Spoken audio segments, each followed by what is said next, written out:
नमस्कार आप सभी को। मेरा नाम नरेंद्र सिंह और आज के द पोएट्स पॉडकास्ट में आप सबका स्वागत है। आज हमारे साथ एक खास मेहमान है, चंदन राय जी, और जो काफी संवेदनशील और भारत के युवा कवियों में एक जिनका प्रमुख नाम है। और काफी मुश्किलों के बाद आज हमने उनसे समय निकाला है और यही नहीं, हम जानना चाहते हैं कि हर चीज के बारे में उनसे बात करेंगे और इसके लिए हम आपका दिल से धन्यवाद करते हैं।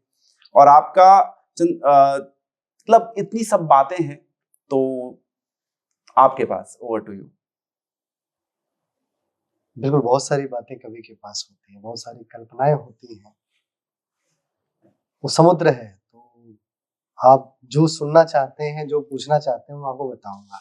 सबसे पहले तो मैं एक बार फिर से आपका दिल से धन्यवाद देना चाहता हूँ। बहुत बहुत शुक्रिया। और हमें ना आपसे बहुत कुछ जानना है, मेरे जैसे और न जाने कितने लोग मन के जो सवाल है, मैंने कोशिश करी है कि मैं सबको लेकर आऊं और वो सारे सवाल आज आपके सामने रखूं। और ये केवल इंटरव्यू नहीं है, ये बस केवल एक बातचीत हम कर रहे हैं और जो मुद्दे हैं, जो किस्से हैं, वो आपसे सुनना चाहते हैं, आपकी कविताओं का आनंद लेना चाहते हैं जी। और सीखना है। और पिछले 2-3 महीनों से जो मैं आपके साथ ये मतलब मिलने का इस कार्यक्रम के लिए, इस पॉडकास्ट के लिए मैं निवेदन कर रहा था, मतलब मैं बहुत खुश हूँ कि आज आप मेरे सामने, मेरे लिए बड़े सौभाग्य की बात है। साथ में हूँ। और जो आपने, चूंकि जब भी कोई चीज साकार होती है तो पहले उसके बारे में सोचा जाता है, योजना बनाई जाती है, तो आपने भी वही किया। तो फाइनली हम आपके साथ हैं। आप भी मुझे खुश हो देख करके और मैं भी बहुत खुश हूँ कि मैं आपके साथ और मिल्की स्टार के साथ ये कर रहा हूँ। तो अब जो आप मुझसे पूछना चाहते हैं, आप बेखौफ होकर के पूछें। और मैं भी आज जो मेरे मन में है वो कहने और सुनाने के लिए आया हूँ। क्या बात है। लेकिन तो कोई भी सोचने की ये जरूरत नहीं है कि आपको कैसे बुलाया गया, कितनी मुश्किल से आप आए, कितनी कोशिश की गई आपको बुलाने के लिए। ये सब पीछे की बात है। अब मैं आ गया हूँ। अब मैं आपके अब जो समय है, ये जितने देर मैं आपके पास हूँ, ये पूरा समय आपके लिए है। अब आप जो पूछना चाहे पूछ सकते हैं, जिस विषय पूछना चाहे पूछ सकते हैं। ये बहुत बड़ी राहत है। मैं आपसे एक और अनुमति चाहता हूँ। मैं आपको मतलब चंदन राय जी के नाम से पूरी दुनिया जानती है, बट मैं आपको चंदन भैया कहूँ तो कैसा रहेगा? With all due respect. नहीं, बिल्कुल। जहाँ मैं बम्बई रहता हूँ, वहाँ भी कई बार लोग मुझे गुस्से में कहते हैं भैया, यूपी वाला, यूपी के लोग वहाँ भैया कहा, तो भैया कैसे सहज महसूस होता है, बिल्कुल कैसे, है ना? तो मतलब शुरू करते हैं। और मेरा जो जानने का मैं इच्छुक हूँ, मैं वो ये है कि बचपन की यादें जिन्होंने आपका दृष्टिकोण एकदम से बदल दिया कि मुझे इस क्षेत्र में जाना है, और जिसमें न जाने कितने लोगों की भूमिका रही है, प्रत्यक्ष और अप्रत्यक्ष रूप से, और उस पे आपके मतलब विचार जानने हैं। मतलब जो मैं लिखने लगा, इसके पीछे किसकी भूमिका रही है, क्या भूमिका रही है, क्या बचपन दृष्टिकोण आपका कब बदला, वो आपके व्यूज कब बदले कि आज के अब मैं थोड़ा सा लेखन की तरफ बढ़ता हूँ। और क्योंकि ये मेरा सवाल नहीं, जब मेरे साथ ऐसा हुआ या न जाने मेरे जैसे कितने लोगों के साथ ऐसा हुआ, तो सबके मन के सवाल मैं इकट्ठे करके लेके आया जी। तो आपका सवाल है कि कैसे मतलब मैं लिखने के क्षेत्र में आया और कहाँ से मतलब मेरे विचार आए कि मुझे लिखना चाहिए। जी बिल्कुल बिल्कुल बिल्कुल। देखो, पहली बात तो ये है कि जीवन को लेके हम लोग बहुत कुछ सोचते हैं जी, कि जीवन ऐसा होना चाहिए, जीवन में ये होना चाहिए, जीवन में वो होना चाहिए। लेकिन बहुत सारी चीजें ऐसी होती हैं जो जीवन ने सोचा होता है आपके लिए। जी, मैं बिल्कुल पकड़ रहा हूँ इस बात को, मैं पहुंच रहा हूँ कि जीवन ने भी सोचा हुआ जी। है। तो मेरा एक शेर है, मुझे याद आ रहा है वो। क्या बात, स्वागत है भैया। कि चाँद सूरज उगे तो उगने दो, चाँद सूरज उगे तो उगने दो, जब भी ढलते हैं इन्हें ढलने दो। चाँद सूरज उगे तो उगने दो, जब भी ढलते हैं इन्हें ढलने दो। क्या बात है। और जिंदगी के भी पाँव होते हैं, जिंदगी के भी पाँव होते हैं, जिंदगी के भी पाँव होते हैं, जिस तरह चल रही है चलने दो। क्या बात है, बहुत खूबसूरत, बहुत खूबसूरत। पहली बात तो कि मुझे पता नहीं था कि मैं कभी कवि बनूंगा। मैं हमेशा एक चूंकि गाता था स्कूल के दिनों में, तो कभी सोचा नहीं था मैंने कि कवि बनूंगा। लेकिन ठीक है, ये सब प्रकृति द्वारा दी हुई चीजें होती हैं। आप कवि और गायक की दो चीजें हैं जो आप कोशिश करके नहीं बन सकते जी। ये भगवान ने दी हुई है आप। चित्रकार, मुझे लगता है चित्रकार, चित्र बनाना लोग सीख सकते हैं, आर्ट बनाना लोग सीख सकते हैं, लेकिन कोई गाना नहीं सीख सकता, वो भगवान ने दिया हुआ है। कविता नहीं आप लिख सकते अगर आपको भगवान ने नहीं दिया है। गॉड गिफ्ट ही है, ये तो बोला ही जाए। जैसे कंप्यूटर सब कुछ कर सकता है जी। बट वो कल्पना नहीं कर सकता। कल्पना कौन कर सकता है? सिर्फ कवि कर सकता है, कवि कर सकता है। तो ये तो इसके लिए मैं भगवान को शुक्रिया अदा करना चाहूंगा कि उन्होंने मुझे बना दिया। तो इस तरह से आपने विकसित करा, आपने अंदर की ये चीज आई है और समझ में आई। किया क्या, समय के साथ विकसित हो, बस मैं तो उसका आनंद ले रहा हूँ। हर पल जो भी जीवन मुझसे चाहता है मैं वो करता चला जाता हूँ। क्या बात है। तो मुझे ऐसा नहीं है कि कभी ऐसा हुआ हो जैसे अन्य न जाने कितने कवि हैं और इतिहास उठा के देखें, उस साहित्य की तरफ बढ़े, तो कहीं से कहीं भी किससे आपको इस बात की प्रेरणा मिली कि मुझे गायकी में लिखना है, मतलब गाकर लिखना है, या फिर इस छंद को इस तरह से लिखना है? अब बनाते कोई, जैसे किसी भी चीज को लिखने के लिए आपको किसी भी चीज को बनाने के लिए एक सामग्री की आवश्यकता होती है, ऐसी उस सामग्री के लिए आपके पास आपने क्या क्या चीज जोड़ा, मतलब किस? देखिए, जो गाता है ना उसके लिए उस धुन में लिखना बहुत सरल होता है जी। जब आप गाते हैं तो जब कोई चीज मैं लिख रहा होता हूँ तो मैं अपने मन के भीतर गा रहा होता हूँ। तो जो भी चीज मीटर में होती है ना, आप उसे बेहतर तरीके से गा सकते हैं। तो मुझे लगता है जो चीज मैं गा लेता हूँ इसका मतलब वो मीटर में परफेक्ट है। कोई भी लाइन अगर कम या ज्यादा शब्द ऊपर या नीचे की पंक्ति में है तो आप उन्हें सही से गा नहीं सकते। एक उदाहरण अगर आपका, तो मैं उसको याद करूंगा, मैं आपको बता रहा हूँ जी कि गाने की जो मेरी जो मेरा नेचर है गाने का, या जो मुझे गाने गुण मिला वो तो बहुत पहले से था। लिखना मैंने बाद में शुरू किया। मेरे नाना भोजपुरी कवि थे, समझ रहे हैं आप? जी, भोजपुरी कवि थे। वो 4-4 लाइन का मुक्तक सुनाते थे जी। तो मुक्तक से मुझे लगा कि हाँ, ये 4 लाइन कविता होती है 4 लाइन की। तो मैंने पहला मुक्तक लिखा था कि हार को जीत में बदल डालो, हार को जीत में बदल डालो, शत्रु को मीत में बदल डालो।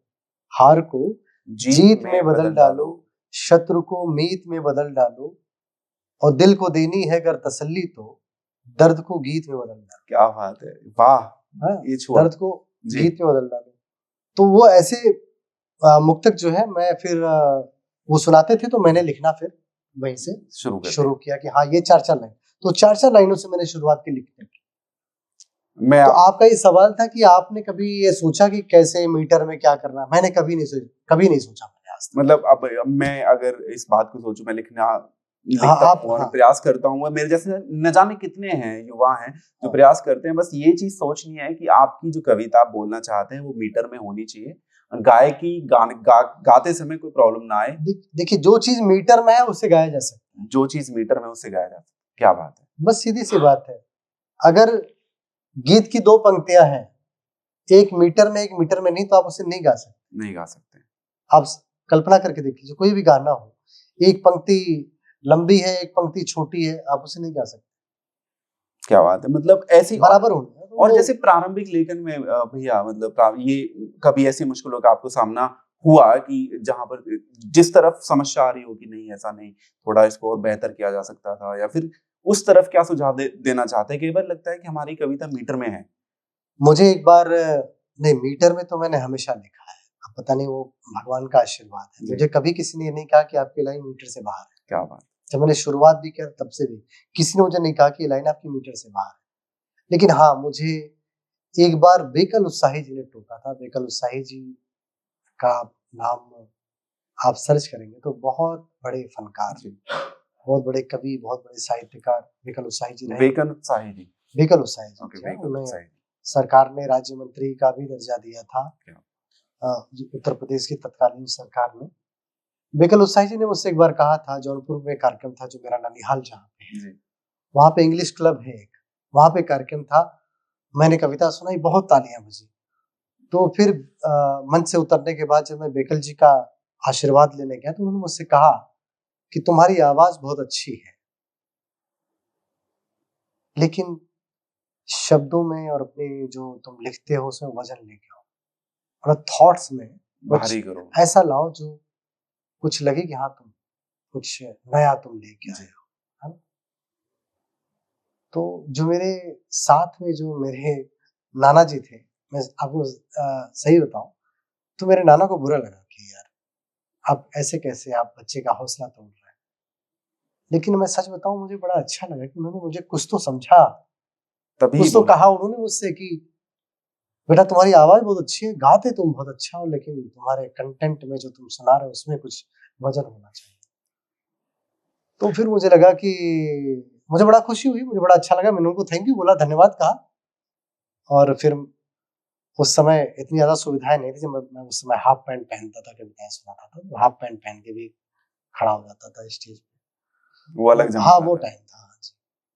तो भैया भैया ये से अभी उसके बाद में आप रुके नहीं और फिर 2 बार आपने लाल किले पर भी कविता पढ़ी है जी। और साहित्य शौर्य सम्मान आपको न जाने कितने मिले हैं, जैसे चौधरी चरण सिंह साहित्य सम्मान, कीर्तिमान सम्मान, सर्वभाषा संस्कृति सम्मान, अटल सम्मान।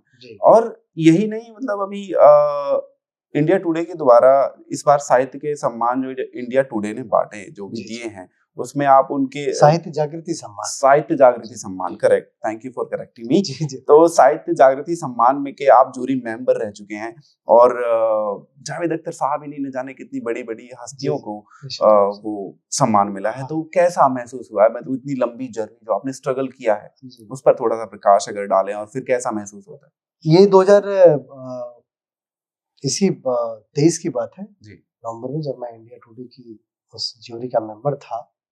तो बहुत सारे उसमें अगर मैं जो गिनाने लगूं तो बहुत सारे नए लेखकों का नाम आएगा जिनको हम लोगों ने उस समय 4-5 लोग हम लोगों ने उसमें मीटिंग की थी। इसमें सौरभ द्विवेदी जी थे, श्वेता सिंह थी, श्री सुप्री प्रसाद थे जी, और राजकिशोर जी थे, और हमारे पालीवाल जी हैं, बहुत उनका नाम देखिए अभी भूल रहा हूँ। तो 4-5 लोग थे। मेरी कोशिश ये थी कि जो भी नए नाम आ रहे हैं, चूंकि भीड़ थी नामों की, उसमें से हम लोगों को 8-10 चुनना था। तो मेरी कोशिश ये थी कि जो नया व्यक्ति हो जिसे प्रोत्साहन मिलना चाहिए, मैंने वही कोशिश की। और जावेद अख्तर साहब का तो नाम चूंकि सबने चुन रखा था कि इनको देना चाहिए, तो मैंने कहा यार जब सब चुन रहे हैं तो फिर जब पंच जो कह रहे हैं फिर मेरी वही मर्जी है ना। तो फिर ये हुआ और ये मेरी सबसे बड़ी उपलब्धि थी 2023 की। और लाल किले का जो कवि सम्मेलन था वो मैंने 2016 में किया था और 2020 में किया था। तो ये भी एक उपलब्धि रही। बाकी जो आपने पूछा कि संघर्ष आपका क्या था, कैसे था, तो ठीक है, संघर्ष चलता रहता है। वो कहते हैं कि हर चीज समय से पहले भी अगर आप पा जाएंगे तो भी आदमी संभाल नहीं पाता। मैं क्षमा चाहता हूँ, मैं खुद को रोक नहीं पा रहा हूँ, मगर आप कुछ पंक्तियों के माध्यम से अगर आप ये बताना चाहें सबको कि आप उस चीज से बाहर कैसे निकल सकते हैं। किस चीज से? संघर्ष कर रहे हैं, स्ट्रगल आपने किया, कुछ दिमाग में चीजें होती हैं, आप निकले हैं, आपने उपलब्धियां हासिल की हैं और आपने अपने आप को ऐसा मजबूत बनाया। आपको पता है मैं अकेला मैं ही नहीं सर, पूरा देश भैया इस बात को जानता है। देश विदेश में आपने काव्य सम्मेलन किए हैं, काव्य पढ़े हैं, कविताएं पढ़ी हैं। तो अब इस स्टेज पर आने के बाद में इस यहाँ पहुंचने के पश्चात तब कैसा लगता है? लगता है कि बस कुछ देखिए एक संतुलन लगता है। आज अगर बहुत कुछ अच्छा लग रहा है तो कभी कभी बहुत कुछ बुरा भी महसूस किया है। तो आप कह रहे हैं जब तक बुरा महसूस करोगे नहीं तब तक अच्छा होगा नहीं। जाहिर सी बात है, आपको चलना पड़ेगा, कहीं पहुंचने के लिए आपको चलना पड़ेगा। चलने के लिए फिर आपको कई प्रकार के रास्ते मिलेंगे, दुर्गम रास्ते मिलेंगे, अच्छे रास्ते मिलेंगे, कांटे मिलेंगे, तो चलना तो पड़ता ही है। और ये सब जीवन की यात्रा है। समय के साथ जब आप चलते रहते हैं, सीखते रहते हैं, तो धीरे धीरे आपके साथ अच्छा होता रहता है। अगर आप अच्छा करने की कोशिश में आप निरंतर लगे रहते हो जी, बीच में अगर आप भटक गए कि यहाँ आप मेहनत आप इस चीज कर रहे हो, आप लगे फिर किसी दूसरी तरफ चले गए, तो ध्यान भटक जाता है। हाँ, तो मैं तो इसी में लगा रहा, मैंने कहा चल करता रहा आगे। मतलब अभी से ऐसा लग रहा है कि ये ज्यादा तो नहीं हो गया इतना। मैं आज जो आपसे सीखने को मिल रहा है कुछ पहला, अभी तो पहला अध्याय शुरू हुआ है, इस पॉडकास्ट का, और जितना आज ऐसा लगेगा कि मुझे बहुत ज्ञान बटोरना है। पॉडकास्ट के लिए मुझसे बहुत लोगों ने कहा, आज से नहीं, पिछले 2-3 वर्षों से जी। कि मैं करना चाहता हूँ। मैं सोचता था कि यार लोग पूछेंगे एक सवाल और मुझे क्या है कि संक्षिप्त में एकदम तुरंत जवाब देना है। जी।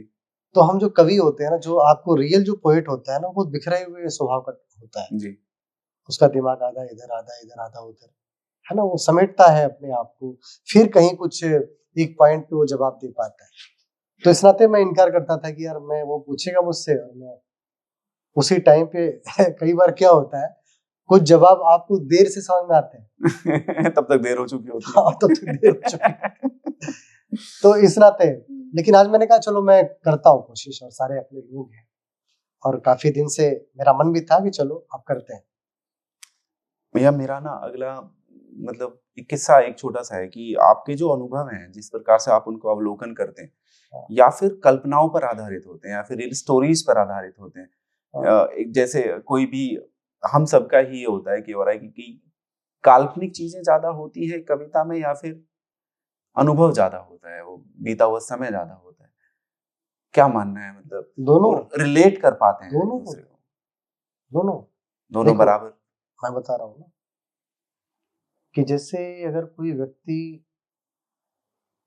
सुखी है, जी। ठीक है, दुखी है, कई बार आप जब दुखी होते हैं तो आप सुख को कल्पनाओं में ढूंढते हैं। कहाँ ढूंढते हैं? जो आपके सामने नहीं होता आप उसे कहाँ ढूंढते हैं? कल्पनाओं में ढूंढते हैं। तो बस कल्पना और वास्तविकता दोनों आपके दिमाग में रहती है। मनुष्य जो है क्या करता है, किसी भी प्रकार से अपने आप को संतुष्ट करने की पूरी कोशिश करता है। समझ रहे हैं आप? अगर उससे कुछ अच्छा नहीं हो रहा है, बहुत उदास है, तो ये सोचता है कि उसके साथ अच्छा होगा, ये करूंगा तो अच्छा होगा, ये मतलब कुछ ना कुछ करके वो रास्ता निकाल लेता है। तो कल्पना करने की जो शक्ति है वो मनुष्य को ही भगवान ने दिया है। मैंने आपसे पहले भी कहा कि कंप्यूटर सब कुछ कर सकता है, कल्पना नहीं कर सकता। तो इस नाते जो वास्तविकता भी है वो भी मनुष्य महसूस करता है और लिखता है, और कल्पनाओं को भी लिखता है। कविता में दोनों प्रकार की चीजें होती हैं। फिर दोनों चीजों को जोड़कर वो अवलोकन किया जाता है। अब जैसे आज बल्ब का आविष्कार किसने किया? जी। थॉमस एल्वा एडिसन ने किया। जी। रोशनी का बल्ब का आविष्कार किया उसने। तो जो उसकी कल्पना जो हुई होगी वो और पहले हुई होगी। समझते हैं? जो भी चीज आज ढूंढी गई है, जिस चीज का भी आविष्कार हुआ है, वो चीज पहले से थी जी। उसे हमने ढूंढा है और अपने हिसाब से उसको ढाला है, अपने हिसाब से। तो कल्पना और वास्तविकता, ये दोनों चीज एक दूसरे के साथ चलती है। मनुष्य ने जब जीवन शुरू हुआ जी। तो उसने बेहतर होने की कल्पना की, पहले कल्पना की, फिर धीरे धीरे वहां तक पहुंचा, फिर कल्पना की, फिर धीरे धीरे वहां तक पहुंचा। तो ये कविता की भी यात्रा ऐसी रहती है। कहावत है ना कि जहां ना पहुंचे रवि वहां पहुंचे कवि। कल्पना बहुत खूबसूरत है। तो रवि कवि क्या सूरज तक पहुंच थोड़ी जाता है, किसके माध्यम से पहुंचता है? कल्पना के माध्यम से। क्या बात। और इतनी जो आपकी काव्यात्मक शैली का जो विकास हुआ है इतने वर्षों में, और आज जब आप मंचों पर कवि सम्मेलन और कुमार विश्वास जी हो या फिर बड़े बड़े मंच जितने भी रहे हो, आप जाते हैं तो उस दौर पर जाकर, मतलब मुझे जानना है, हम मेरे जैसे आजकल ओपन माइक्स बहुत ज्यादा खुले हुए हैं और सबकी इच्छा होती है कि एक ना एक दिन कवि सम्मेलन, उनका एक लास्ट मोटो होता है कि एक लास्ट गोल है कि हमें एक दिन ऐसे बनना है, एक दिन चंदन राय के जैसे बनना है, उनके जैसे।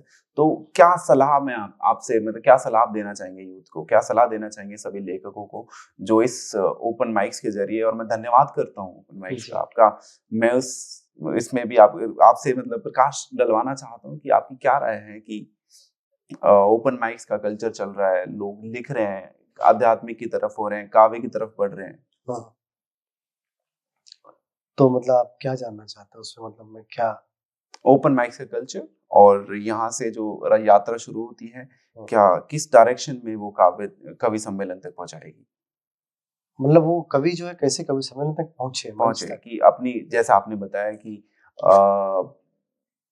हर चीज मीटर में अगर आप गाओ तो आपकी कविता अच्छी बन जाती है, आपकी शायरी अच्छी हो जाती है। देखिए मैं आपको सीधी सी बात बताता हूँ, मैं आपने मुझे इसलिए बुलाया क्योंकि आप चाहते थे मैं आऊं, ठीक है। और मैंने आपको इंटरव्यू या जो भी हमारा चल रहा है क्यों दिया, क्योंकि मैं चाह रहा था कि आपके साथ ही करूं, यानी कि हम एक दूसरे की जरूरत है, समझ रहे? तो अगर आप चाहते हैं कि आपको कहीं बुलाया जाए तो आपको वहां की जरूरत बननी पड़ेगी। क्या बात, आपको वहां की आवश्यकता बननी पड़ेगी जी। जब तक आप वहां की आवश्यकता नहीं बनेगी तब तक आप कितनी कोशिश कर लीजिए, आप नहीं कर सकते हैं। तो मैं तो जो नए यूथ, जो कवि, जो युवा आ रहे हैं, हमारे छोटे भाई जैसे हैं, मैं उनको यही सलाह दूंगा कि लिखते रहो। उनको मैं यही सलाह दूंगा कि आप लिखते रहो, कोशिश करो लिखने की, बट इसी को अपना फ्यूचर पर्सपेक्टिव हाँ, की तरफ वो से आपका जो सर्वाइवल है उसके लिए इसको मत आप चूज करो, आप साथ में और कुछ भी करते रहो, एक ही तरफ रुझान। हाँ, नहीं ये भी लिखो आप, लेकिन सिर्फ इसी के लिए नहीं। अगर आपकी पढ़ाई की उम्र है, अभी जॉब की उम्र है, तो आप पहले पढ़ाई फोकस करो, इसको सेकेंडरी रखो आप, क्योंकि बहुमूल्य जो समय है जीवन का, पढ़ाई का और नौकरी पाने का, वो कविता तो आप 50 साल की उम्र में भी कर सकते तब भी कर सकते हैं, लेकिन सरकारी नौकरी की सीमित उम्र है, तो उस पे कोशिश करो। बिल्कुल सेटिस्फाइड जवाब, थैंक यू सो मच। जी। और कुछ ऐसा भी आप ना आपकी व्यक्तिगत दर्शन और जीवन पर दृष्टिकोण थोड़ा डालना चाहते हैं पर्सनल लाइफ पर? हाँ, बातचीत हुई थी, मतलब पूछा गया जब बात हो रही थी टाइम से, तो ये भी बात मतलब मेरे मन में संशय है कि जी। और मेरे सवाल नहीं है यहाँ पे बहुत लोगों के भी सवाल आपको मैं बताऊंगा कि मेरे पास सवाल आए हैं। तो प्रेम की बात करूं मैं अगर, तो ये इसकी शुरुआत और अंत, एक अभी पिछले 3-4 महीने पहले आपने कलकत्ता में कार्यक्रम किया था जी, उसमें आपने बताया था कि आपने प्यार करना छोड़ दिया है। छोड़ दिया, ऐसा मैंने बोला था? हाँ जी, आपने बोला है, यूट्यूब पे वीडियो है।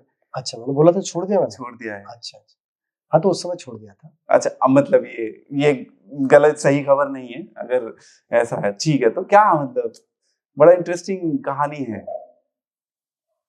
नहीं, उस समय मुझे तो याद भी नहीं, क्योंकि मैं तो प्यार करना छोड़ ही नहीं सकता था, बोल दिया होगा, मुझे याद नहीं कि मैंने ऐसा बोला हो। यार मेरा मूल स्वभाव है और ये तो होता रहता है, मैं इसे कैसे छोड़ दूंगा। आधुनिक समाज में भैया ये प्रेम की बात जैसे भी शुरू हुई है, तो कविताओं में प्रेम का क्या महत्व है? कविताओं में प्रेम का क्या महत्व है?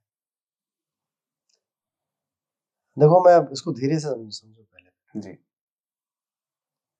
कविताओं में प्रेम का महत्व क्या है, आप जब इसको गहराई से समझोगे ना, तो क्या होता है, अभी तुम्हें हंसी आएगी, मैं तुम्हें सही बता रहा हूँ। जब तुम प्रेम करोगे, जब कोई लड़का प्रेम करता है ना जी, तो जब तक आदमी प्रेम नहीं करता, लड़का प्रेम नहीं कर रहा, समझ, देखिए मैं क्या कहता हूँ, प्रेम की गहराई की बात नहीं, प्रेम की, हाँ, गहराई की आप बात कर रहे हैं। तो इससे नए लड़के होते हैं, खेलने जाते हैं, सोचते नहीं उनको कभी, आप जब नया बच्चा जो धीरे धीरे बड़ा होता है, वो कुछ सोचता ही नहीं आता। आप हमेशा देखिए, कभी कभी खेलने चला जाता है तो माँ बाप की नहीं सुनता है ना, मम्मी उससे बुलाती रहती है, बेटा सब्जी लाना है, चले जा, गोभी लेके आ जा, सुनता ही नहीं है। पिताजी कहते हैं, बेटा अरे खेत पे चला जा, उधर देख ले जरा सा, उधर कुछ चिड़िया उड़िया तो नहीं उसमें आ रही है, हाँ, अरे फसल पे तो नहीं आ रही, सुनता ही नहीं है, बच्चा चला जाता है। बेटा इनके पैर छूले, बेटा सोचता ही नहीं है, हाँ नमस्ते करके चला जाता है, सोचता नहीं, सोचने की आदत उसके अंदर नहीं रहती, उसे जो अच्छा लगता है वो करता है। लेकिन जब आप देखोगे उसको अचानक जब प्रेम होता है, तो वही जो लड़का होता है ना, वो फिर एक जगह बैठ के सोचने लगता है, बदलाव, जो बिल्कुल नहीं सोचता वो लड़का सोचना शुरू कर दे। क्या क्या सोचता है उस समय, जहाँ प्रेम होता है तो फिर सोचता है उसके साथ समय बिताने का, फिर साथ में समय बिताने का, मिलने का, देखने का, उसके सामने अच्छा बनने का। फिर वो लड़का क्या करता है, धीरे धीरे गंभीर हो जाता है। जो बहुत चंचल लड़का रहता है वो धीरे धीरे गंभीर हो जाता है। गंभीर का होने का मतलब उसका जो दिल है वो धीरे धीरे और गहरा होता जाता है। तो प्रेम का जो संबंध है वो दिल को और वो गहरा करता है, हमारे भावनाओं को, हमारी सोच को वो और गहरा करता है। और जब गहरा करता है तो जब भी आप, दिल क्या है, समुद्र है, जब उसकी गहराई में जाएंगे तो मोतियां बाहर पाएंगे, निकलेंगे। कविताएं, विचार, थॉट्स ये सब निकलेंगे। तो इसलिए कहा गया कि कविताओं में प्रेम का बड़ा महत्व होता है। मैंने आपसे कहा ना कि जैसे बच्चा क्या है, खूब सोचता ही नहीं, अरे ये तो कुछ सोचता ही नहीं, लेकिन फिर वही लड़का अचानक सोचने लगता है। कारण क्या होता है? अचानक उसे किसी क्षण किसी लड़की से प्रेम हो जाता है, बस, है ना। और वो फिर वो लड़का लड़के से लड़की को हो जाए तो लड़की भी सोचने लगती है, भावनाएं बदल हाँ, जाती हैं, भावनाएं बदलने लगती हैं, बढ़ने लगती हैं। कई बार कोई लड़की एक सर्द रात में चद्दर के नीचे घर वालों को लग रहा है कि वो सो रही होती है जी, लेकिन सच में वो जाग रही होती है, वो याद कर रही होती है किसी। ऐसे ही लड़कों के साथ होता है। तो मोहब्बत में ऐसा होता है, आंखें बंद है, आंखें बंद नहीं, आंखें खुली हैं, ढका इसलिए घर वालों को नहीं पता चले कि ये जाग रहे, ये जाग रही है, ये होता है, मुंह ढका हुआ है। हाँ। ये प्रेम है, ये प्रेम नहीं, प्रेम प्रेम ऐसा का होता महत्व है, है, प्रेम का महत्व है, प्रेम में ऐसा होता है, प्रेम में ऐसा होता है। ये एक लास्ट ना, ये एक पंक्तियां थी आपकी, देवताओं ने वादे निभाए। हाँ, कृष्ण मिलते तो उनसे मैं ये ये पूछता। उसी अंदाज में, अगर आज मैं मतलब प्रेम की बात हो ही रही है और सबसे बेहतरीन जब वो शुरू हुआ काव्य सम्मेलन, फिर उसको फिर जोड़ना पड़ेगा आपको, वहां से कहाँ से मैं लेके आया उस बात को। जी सुना दूंगा मैं बाद में। जी, मैं अभी इंतजार कुछ रहेगा और इस चीज बाकी का। सवाल जी। कर लीजिए, आपके सवाल बड़े लंबे आपने जो मुझे दिखाए।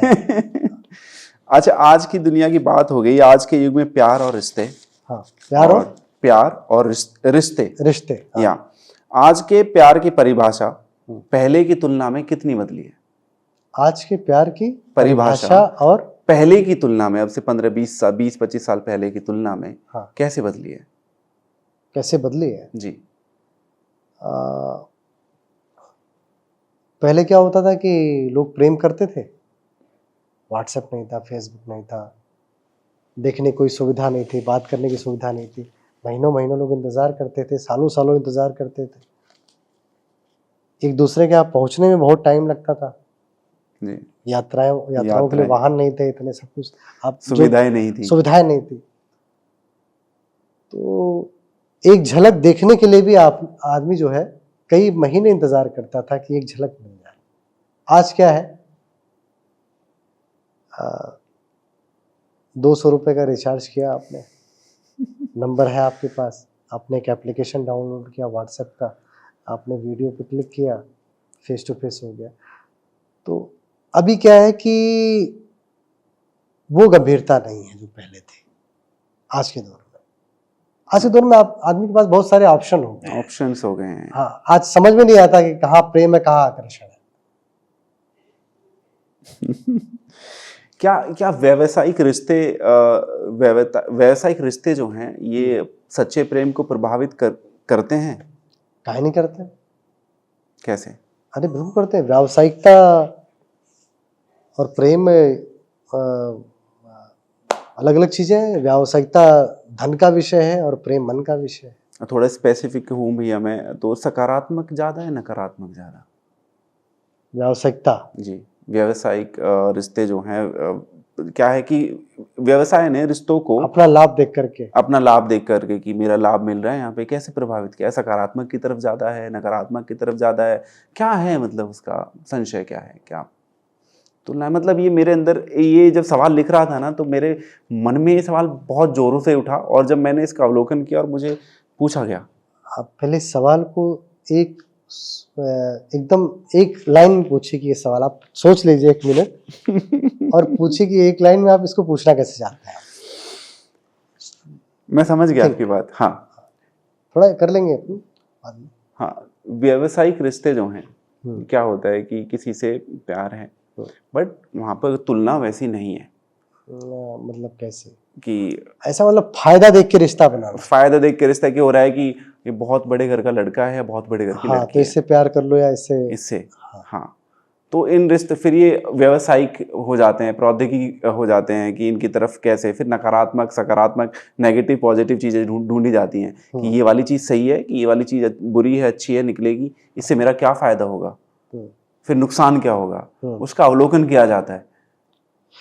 नहीं, अपने जीवन में अपना फायदा नुकसान सोचना तो मानवीय गुण है, मनुष्यता है जी। अब जैसे आप रास्ते में चल रहे हैं तो कहाँ खाई है, कहाँ सही रास्ता है, ये तो देखना तो आपकी अच्छी बात है कि आपको समझना चाहिए कहाँ फायदा है, कहाँ नुकसान है, तो ये इसमें कोई बुरी बात नहीं है। दूसरी बात देखिए, प्रेम होने के कई कारण है। एक ये कि जैसे आपने किसी को देखा, आपको प्रेम हो गया। दूसरा एक प्रेम ये भी है कि आप जिसके साथ रहने लगी है ना, उसके साथ रहते रहते धीरे धीरे उसकी आदत बन जाती है, वो भी प्रेम हो जाता है। जैसे हमारे आपके माता पिता हैं, क्या इन्होंने प्रेम विवाह किया है? नहीं किया। नहीं किया, प्रेम नहीं किया ना कभी, जब ये शुरू में थे। लेकिन आज आप देखिए, एक दूसरे के बिना कोई दोनों रह नहीं पाते। नहीं रह पाते। क्यों? क्योंकि उन्हें एक साथ रहते रहते वर्षों, आदत हो गई, डेकेड्स बीत गए, एक दूसरे की आदत हो गई, आदत हो तो गई। ऐसे ही प्रेम हो जाता है। तो मुझे लगता है कि किसी से रिश्ता जोड़ते हुए अपना लाभ और नुकसान सोचना गलत बात नहीं है, क्योंकि बाद में आपने जोड़ लिया रिश्ता और नुकसान हो रहा है, फिर वो रिश्ते, फिर उसमें विवाद हो रहा है, ये उलझने हो रही हैं, है ना। तो वो चीज, प्रेम क्या है? प्रेम का मतलब सुकून है, शांति है। आपके साथ रह के मुझे अच्छा लगे, मेरे साथ रह के आप नहीं लग रहा, तो फिर प्रेम का है। और क्या भैया, काव्य जो है ये लोगों के रिश्तों में अपनी भावनाओं को बेहतर समझने में मदद करता है? काव्य, जो कविताएं, हाँ, ये जाहिर सी बात है। किस प्रकार से? भाई देखो जी, काव्य, आप काव्य में देखिए फिर सब आ गया, वो पूरा, हाँ पूरा साहित्य आप कहना चाहते हैं। वो आपने एक शेर देखा होगा, जब किसी को धोखा मिल जाता है जी, है ना, बहुत परेशान रहता है, तो वो एक शेर सुनाते हैं बहुत सारे लोग, मैंने देखा है कि अपनी कश्ती वहीं डूबी जहाँ पानी कम था। हाँ, तो रिलैक्स मिल जाता है। ऐसे से कुछ उनको कुछ शेर याद आते हैं और उसका वो सहारा लेते हैं। ये क्या है? सहारा है। साहित्य क्या है? जीवन को जीने का एक दर्शन है और एक रास्ता आपको देता है जी। कविताएं सुन करके आपको अच्छा लगता है, कविताओं में कहीं आपके दर्द को आराम मिलता है, कहीं आप रिलेट कर पाते हैं कि अरे यार, जो मैं झेल रहा हूँ ये किसी और ने भी झेला है, तो ये कोई अकेला मैं नहीं, हाँ अकेला मैं नहीं। तो इस कई इन तरीकों से कविता जो है लोगों को सपोर्ट करती है। मतलब जब आदमी पढ़ता है कि यार, मेरी कश्ती वहीं डूबी जहां पानी कम था, अब मुझे अपनों ने लूटा, पैरों में कहा दम था, तो लगता है यार कि ये जिसने लिखा है उसको भी तो उन्होंने ही लूटा होगा, अपनों ने, तो मेरे को भी अपनों ने भी तकलीफ दी, क्या मतलब। तो उसको थोड़ा सा क्या होता है, इमोशनली एक सपोर्ट मिलता है, या मैं कहूँ कि मोरल एक सपोर्ट मिलता है कि यार मैं अकेला नहीं हूँ। लास्ट में इस प्रेम वाले टॉपिक की बात, आज के युवाओं को प्यार के बारे में क्या सलाह देना चाहते हैं? प्यार के बारे में क्या सलाह दूंगा आज के युवाओं को? जी, प्यार करना है, प्यार पाना है, तो सुंदरता के पीछे मत भागो।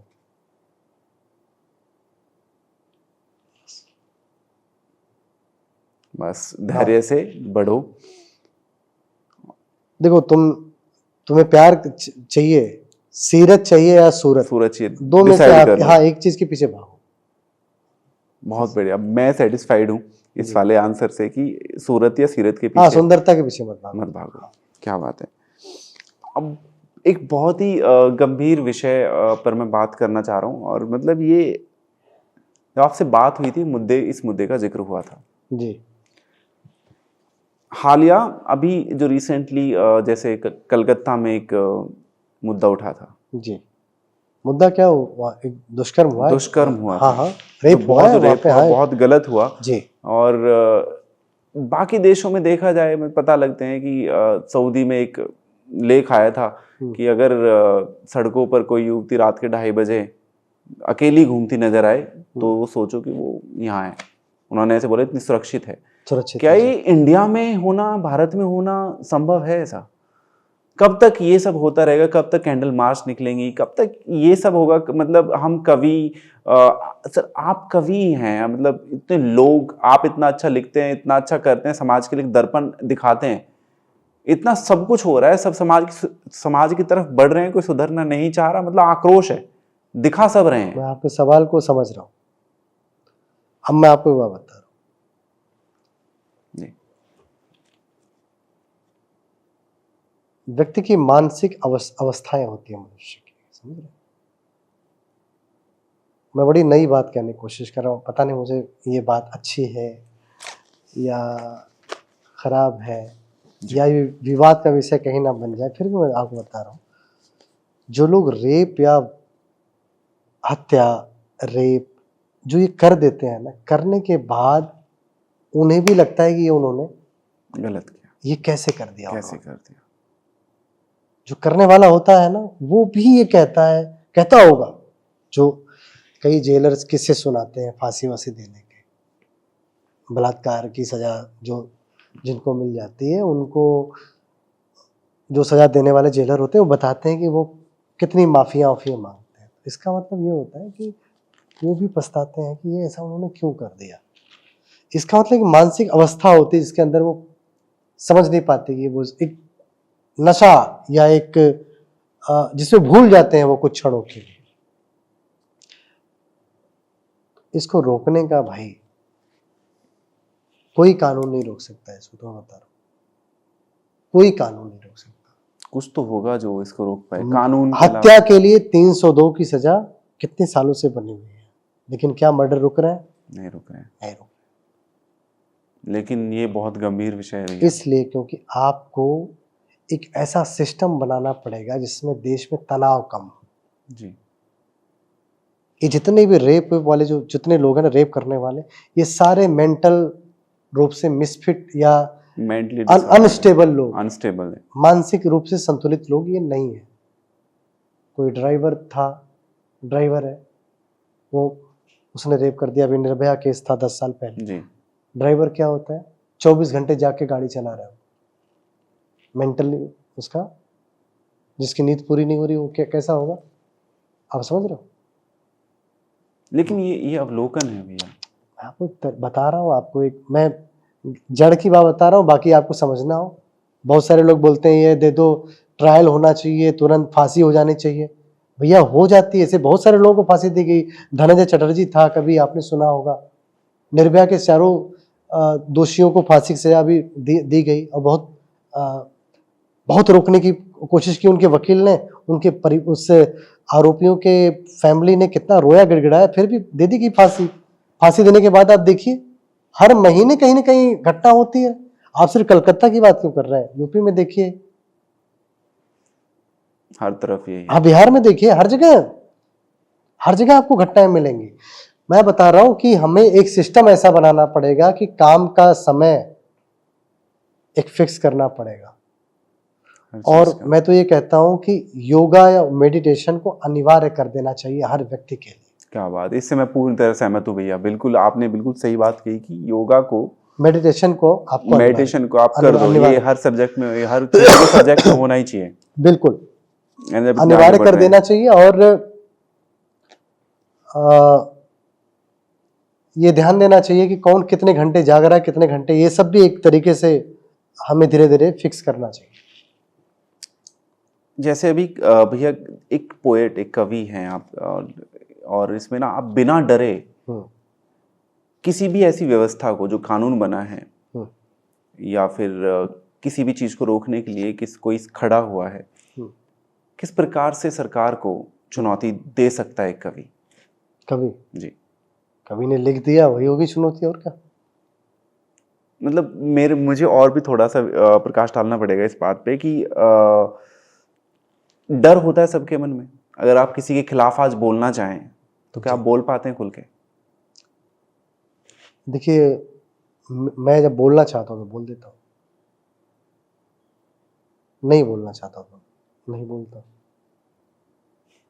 जो असली कवि है वो डरता नहीं है, इसको नोट कर लीजिए। जो असली कवि है वो डरता नहीं है। जो फर्जी कवि है वो डर के लिखेगा। यस, जो असली कवि है वो नहीं डरता। दिनकर जी को नेहरू जी ने राज्यसभा भेजा था जी, और नेहरू जी की आलोचना दिनकर जी उसी राज्यसभा में खड़े हुए करते थे, और दिनकर जी राष्ट्र कवि की उपाधि उनको मिली। नागार्जुन जी इंदिरा जी के खिलाफ, है ना, इंदिरा जी से बड़ा क्या टाइम था, क्या तगड़ी नेता थी। तो मैं एक बात जानता हूँ, अदम गोंडवी थे, आपने उनका शायद नाम नहीं सुना होगा, आप एक बार पढ़िएगा उनके बारे में। जो भी असली कवि होता है वो डरता नहीं, सरकार हो चाहे कोई हो, वो लिखता है। बहुत बढ़िया। मतलब और आज के विषय में मानते हैं कि कविताओं में क्या कला की कहीं कमी है कि, या फिर ये उस पथ की तरफ अग्रसर है कि कुछ बदलाव अगर लाना चाहें तो इस माध्यम में कितनी ताकत है, कितने लगता है कि हम लोगों की सोच को बदल सकते हैं, मानसिकता को बदल सकते हैं? कैसे? कविताओं से या फिर जैसे काव्य सम्मेलन होते हैं, किसी चीज गोष्ठी होती है, कुछ भी एक ऐसा समाज के सुधार के क्षेत्र में किए जाने वाला कोई भी ऐसा कार्य है जी, उस पर आपके क्या विचार देखिए, हैं? कविता और कवि सम्मेलन से क्या होता है कि हम कोई बात शुरू करते हैं जी, और जब भी कोई बात 1 लाख लोगों तक, जो भी बातें आज करोड़ों तक पहुंची हैं, जो भी बात आज करोड़ों तक पहुंची है, वो कभी 2 लोगों के बीच हुई होंगी, फिर 4 लोगों के बीच हुई होंगी, फिर 10 लोगों के बीच हुई होंगी। तो इसी तरह हमारा कवि सम्मेलन है, गोष्ठियां हैं, गोष्ठी 10-20 लोगों के बीच में होती है, जी, कवि सम्मेलन हजारों के बीच में होता है। तो ये, और कवि सम्मेलन आज से थोड़ी हो रहा है, सालों से हो रहा है। तो ये चर्चा को शुरू करने का एक तरीका है। अगर आप किसी विषय को, आप कोई जागरूकता फैलाना चाहते हैं जी, तो उस पर चर्चा शुरू करने के लिए आपको माध्यम चुनना पड़ेगा, और माध्यम वही चुनना पड़ेगा जिसमें फिर लोग जुटें। या तो आप कोई फिल्म के माध्यम से बात कहें, फिल्म देखने के लिए लोग इकट्ठा होते हैं, बताएं, कविता के माध्यम से करें कवि सम्मेलन, क्यों कवि सम्मेलन सुनने लोग आते हैं। तो लोगों तक पहुंचाने के लिए आपको कविता का इस्तेमाल करना पड़ेगा। आज के टाइम में सोशल मीडिया का ना हर तरफ ही रुझान ज्यादा है, हर किसी के हाथ में मोबाइल है। ये टाइम ही सोशल मीडिया का टाइम है। आपको अच्छी चीजें, बेकार चीजें, गलत संगत, अच्छी संगत, सब कुछ आपके सामने है, आपके मोबाइल में जी। तो ये कितना सही है, मतलब युवाओं के लिए या फिर बच्चों? आज बच्चा पैदा होता है 2 साल का, उसके हाथ मोबाइल है। और सोशल मीडिया में एक खाली कमी है थोड़ी सी, कि बहुत जल्दी फैल जाती है चीजें। थोड़ा सा रिव्यू कई बार नहीं फैलते भी, बहुत कभी स्ट्रगल कर थोड़ा रहे हैं, सा गलत है। थोड़ा सा सोशल मीडिया के जो लोग, जो मालिक हैं फेसबुक या ट्विटर के, उनको थोड़ा सोचना चाहिए। जैसे मैं कई बार देख रहा हूँ कि किसी की प्राइवेट वीडियो वायरल कर दी जाती है, लाखों मिलियन, तो ये इसको रोकना चाहिए, असामाजिक रोकना चाहिए। क्योंकि आप जैसे अगर किसी का वीडियो आपने वायरल कर दिया, 3-4 मिलियन लोगों ने देख लिया, तो किसी एक व्यक्ति के जीवन को आप बर्बाद कर रहे हैं, और उस व्यक्ति के भी जीवन को बर्बाद कर देते हो। और अगर वो व्यक्ति किसी का बाप है तो उस बेटे का भी आप जीवन बर्बाद कर देते हो। अगर वो व्यक्ति किसी का पति है तो उस औरत का भी आप जीवन बर्बाद कर देते हो। नुकसान हाँ, कुछ अगर उसने बहुत ब्रूटल कुछ किया हुआ है, कुछ तो कर दो। और मैं कहता हूं कि अगर उसने कुछ गलती की है तो कानून है सजा देने के लिए, अदालतें हैं, सब कुछ है। सुन का रही है भैया, पुलिस है, नहीं कानून ऐसा नहीं, कानून तो सुन रहा है, लेकिन कोई तो है जो इस चीज को होने नहीं दे रहा। वरना इतने नहीं, आप अभी सोशल मीडिया की बात कर रहे हो, मैं कानून बाद में आऊंगा। जिससे मैं कह रहा हूँ कि जैसे एक बच्चा है, उसने चोरी कर ली, मान लीजिए एक बच्चा आया, उसने मेरे घर में चोरी कर ली। अब एक तो ये है कि मैं उसका वीडियो बना करके वायरल कर दूं कि ये देखिए, इस लड़के ने 3:35 पे मेरे घर में से ये रख करके चोरी कर लिया, और वो वीडियो वायरल, पूरे दुनिया में आपने वायरल कर दिया। एक तरीका ये कि आपने वायरल कर दिया। दूसरा तरीका ये कि आपने उस बच्चे को बंद कमरे में 2 थप्पड़ मार लिया, या आपने डांट लिया, आपने उसे समझा दिया कि बेटा ये चोरी तुमने गलत किया, ये करना तुम्हें नहीं चाहिए। जब उसने पहली बार किया, किसी ने तभी टोक दिया, आपने टोक दिया उसको।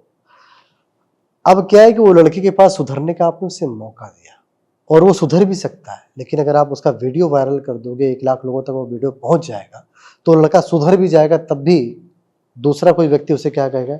चोर, जिसने उस वीडियो को देखा होगा। तो आपके व्यक्तित्व को झलकाता है सोशल मीडिया। आजकल जो पर्दे के पीछे होता था, उसका दुरुपयोग ज्यादा होता है। सोशल मीडिया, मैं वही कह रहा हूँ, सोशल मीडिया पे जो वीडियोस वायरल होते हैं, उसमें एक तो कंडीशन होनी चाहिए कि किसी की निजी वीडियो बिना उसकी परमिशन के वायरल नहीं होनी चाहिए। ये एक बहुत बड़ी कमी है जो हो जाती है। और इस पे कानून की मैं बात कर रहा था, आप कह रहे थे बाद में प्रकाश डालूं। कानून के ये कुछ ऐसे कानून बनाए जा सकते हैं, कुछ बदलाव लाए जा सकता है अगर देश की ये स्थिति को सुधारा जाए। किस स्थिति? देश की स्थिति को, जैसे अभी किस मामले? सजा का प्रावधान कलकत्ता में, जैसे अभी बताया कि कुछ चीजों में बदलाव फिर होना आपसे जरूरी कहा है। कि कानून अपनी जगह ठीक है, फिर आपसे कह रहा हूँ कानून अपनी जगह ठीक है।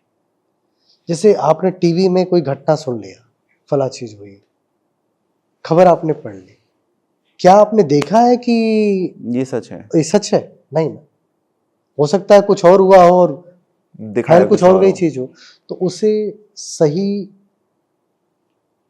सही जानकारी तक पहुंचने में टाइम लगता है। सही जो दोषी होता है, कई बार होता है कि कुछ करता कोई और है, भरता कोई और है, और जल्दबाजी में हम समझ नहीं पाते।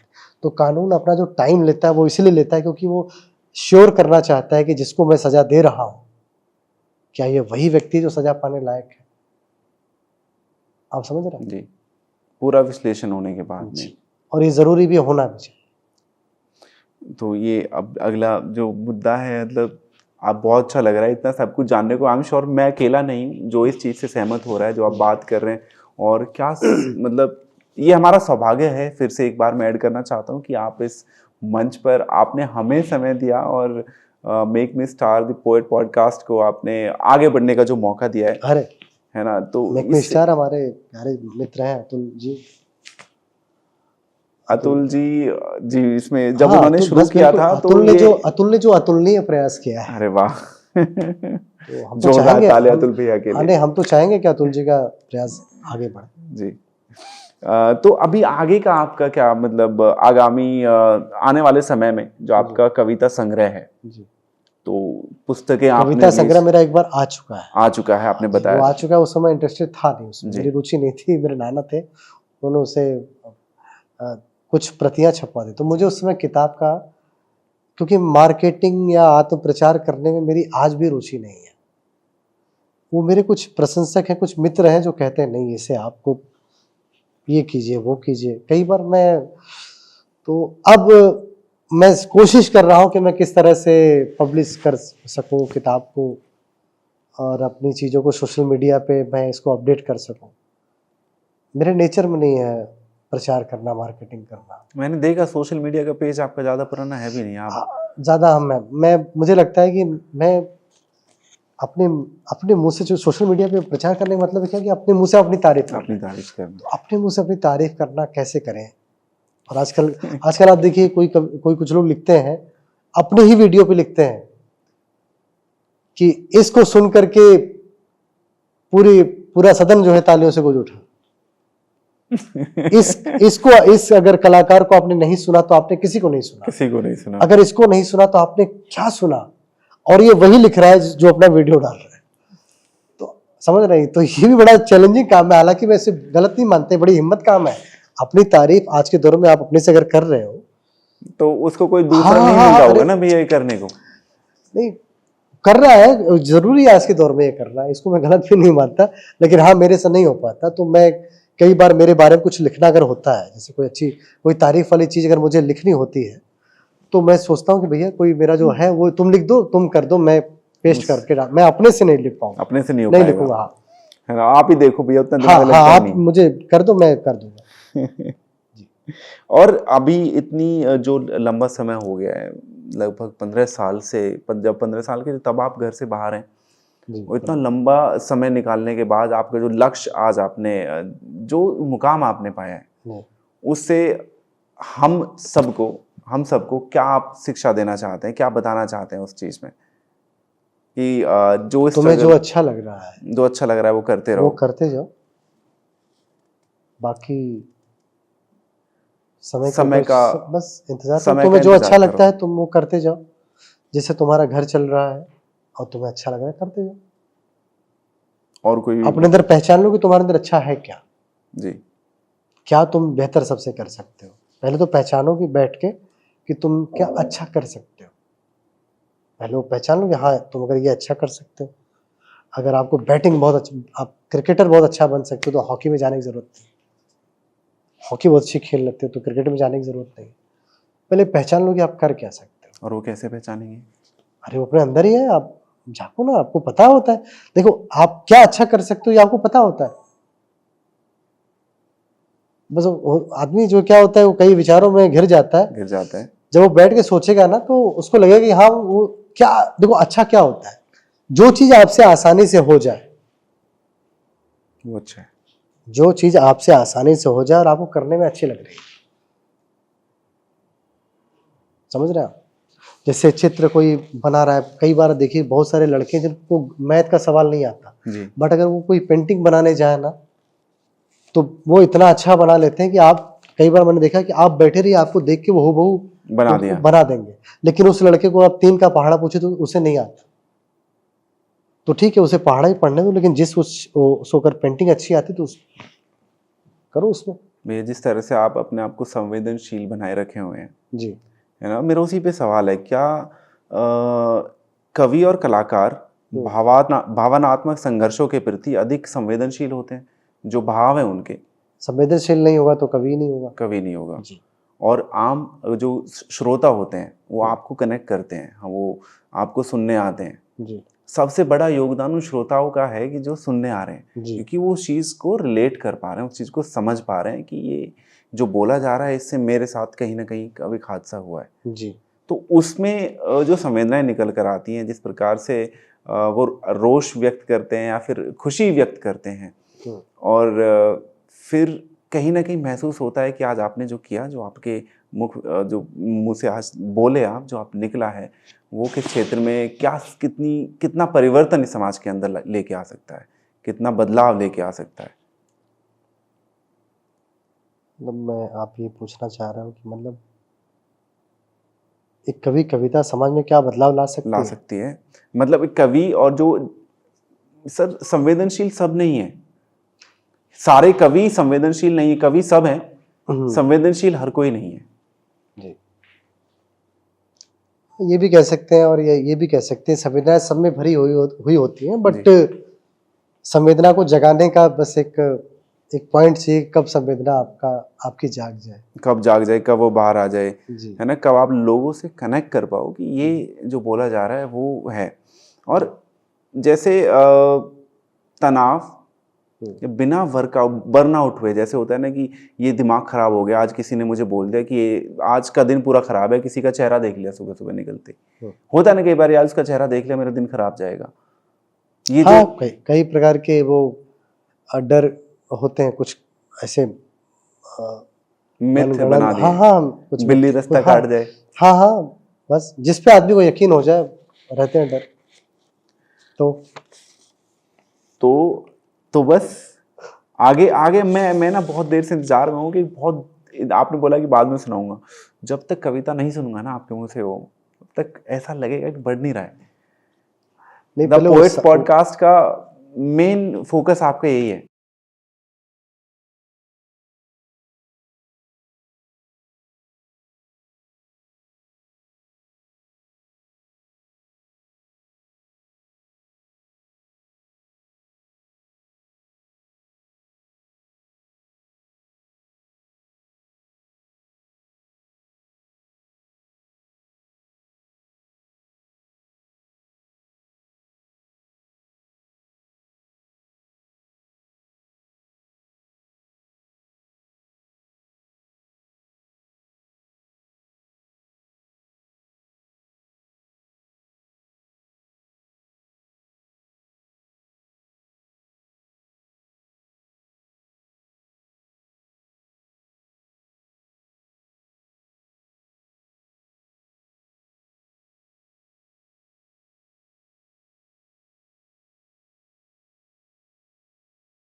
जो कविता आप मंच पर सुनाते हैं जी, तो उससे किस एज के लोग ज्यादा प्रभावित होते हैं, जैसे 20s के, 30s, 40s, 50s?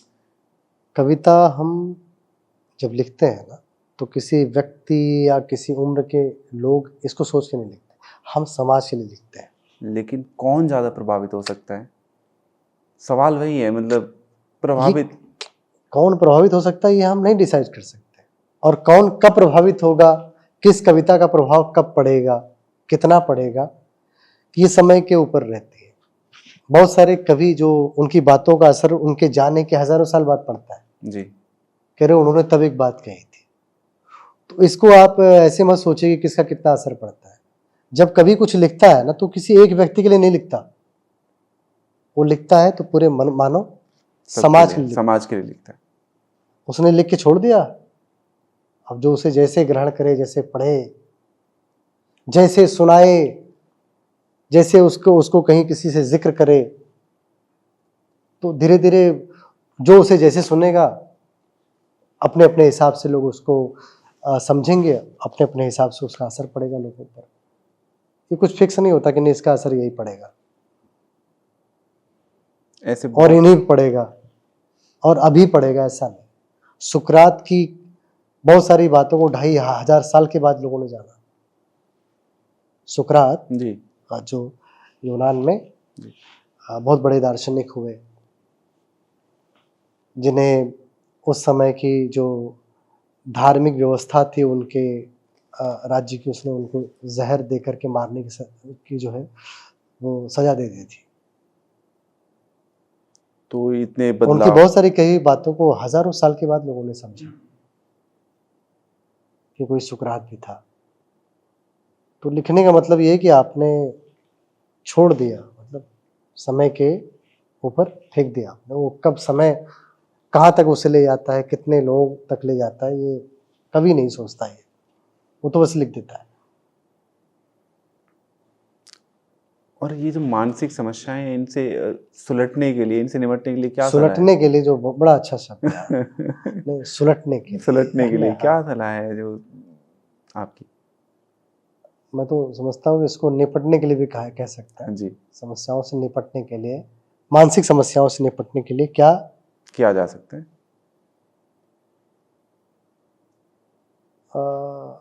क्या किया जा सकता है मानसिक समस्याओं से निपटने के लिए? बस यही किया जा सकता है कि आप समस्याओं से अपने ध्यान को हटा के समाधान पे लेके जाइए। सॉल्यूशन क्या है, प्रक्रिया क्या है? प्रक्रिया क्या है? आप सोचिए कि प्रॉब्लम क्या है, उसका सॉल्यूशन क्या है। आप अपने दिमाग को ये इसकी आदत डालने की कोशिश करिए कि प्रॉब्लम क्या है और उसका सॉल्यूशन क्या है। कई बार क्या होता है कि लोग प्रॉब्लम के बारे में सोचते हैं लेकिन उसके सॉल्यूशन के बारे में नहीं सोचते ही सोचते हैं। तो ये थोड़ी सी कोशिश करिए कि जितना आपने प्रॉब्लम पे तो इतने दिन चलो सोच लिया, अब चलो इतने दिन आप छोड़ो, सॉल्यूशन पे भी सोच के देख लो, बस निकल आएगी। हाँ ये निकल आएगी। दूसरी बात ये है कि मन जो है शरीर से ही जुड़ा हुआ है। बहुत सारे लोग कहते हैं तन अलग है, मन अलग है, लगभग एक ही चीजें हैं। अगर आपका मन दुखी है तो आपका शरीर भी दुखी होगा, आपका शरीर दुखी है तो आपका मन भी दुखी होगा। समझ रहे हैं आप? और शरीर और मन, शरीर अगर आपका स्वस्थ है तो आपका दिमाग भी स्वस्थ होगा। वो आपने सुना भी होगा, अरे स्वस्थ मस्तिष्क जो है स्वस्थ शरीर में रहता है। तो शरीर स्वस्थ कैसे रहेगा? थोड़ा टहलिए, थोड़ा सा व्यायाम कीजिए, थोड़ा सा अपने आप को जो है समय दीजिए। तालाब की तरह मत रुकिए, नदी की तरह चलते रहिए, ठहरे हुए पानी जैसा मत रहिए, चलते रहिए। तनाव क्या है, गायब हो जाएगा जब आप चलते रहेंगे ना, तो इधर उधर निकल हाँ, जाएगा, सामने आएगा। चलते रहिए। अपने आप को थोड़ा सा अपने विचार क्या है इनको समझिए कि बादल हैं, ये बादल आते हैं चले जाते हैं। विचारों पे ज्यादा फोकस मत कीजिए, समझिए कि ये खेल है, मस्तिष्क में चल रहा है। भैया मेरा अगला जो मुद्दा है वो, आपके पसंदीदा कवि कौन है इस विश्व में, सबसे ज्यादा चहीते जिनके बिना मतलब कौन है? मेरे पसंदीदा कवि जी।